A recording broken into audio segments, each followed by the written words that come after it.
Welcome sa isa na namang episode ng ating online gastos. At ang i-unbox natin ngayon ay isang camera na para sa desktop. Okay? Ang halaga nitong camera na to, unahin na agad natin, 570 pesos and 50 centavos. Alright? Wala nang patumpik-tumpik pa.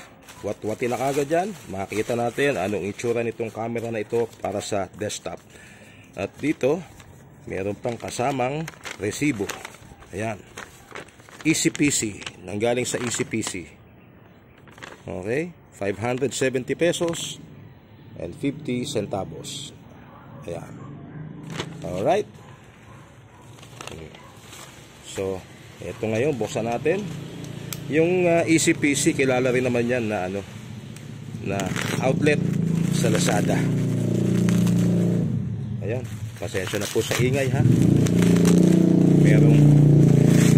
Merong isang nagmumotor, sexy na nagmumotor. Maingay yung motor niya. Okay, ayan. Ayun, dalawa na sila na dumaan na maingay ang motor. Parehong babae ang may dala. So eto, nag-pause muna tayo sandali. Ang ingay ng mga motor eh. Nagbababad doon sa kanto. But anyway, ito ang brand niya. Ayan, Logitech C270 HD camera. At yung nasabi kong presyo, 570. Tama ba? Ayun, 570 and 50 centavos kasama na ang shipping fee. Ayan. Ano ba features itong C270 HD camera? Baka may balak kang bumili ng camera. Widescreen HD 720 nakalagay. And then mono noise reducing mic. Ano ba yung mono? Alam ko noise reducing. May microphone siyang kasama. Okay? May microphone siya. Buksan natin. Selyado. Alright. Matutusok pa ako eh.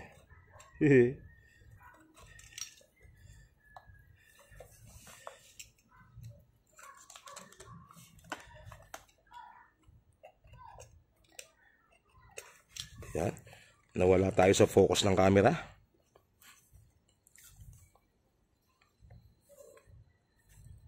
Mahirap siyang buksan sa taas.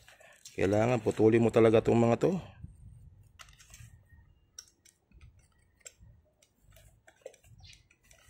Ito lang ang problema dito.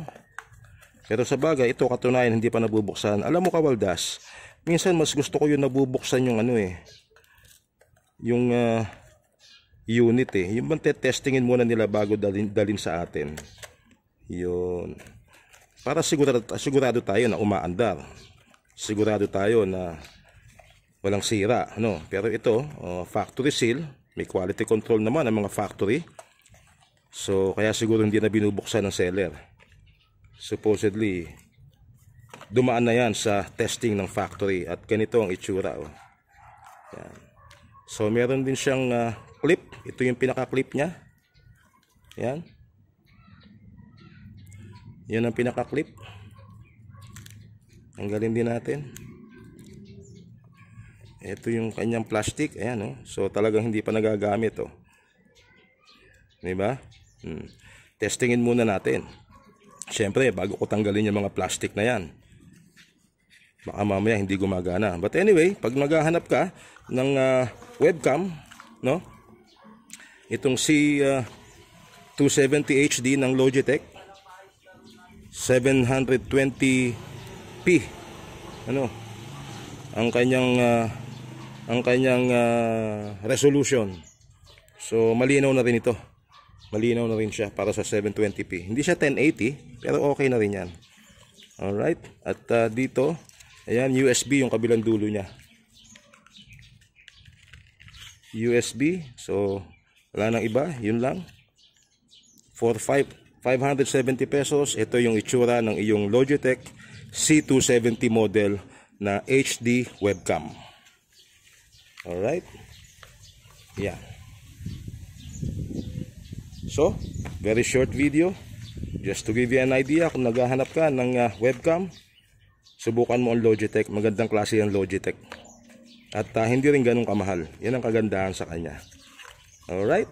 Maraming salamat sa panonood, Kawaldas. At magkita-kita tayo sa iba pang mga videos ni Online Gastos. Babu!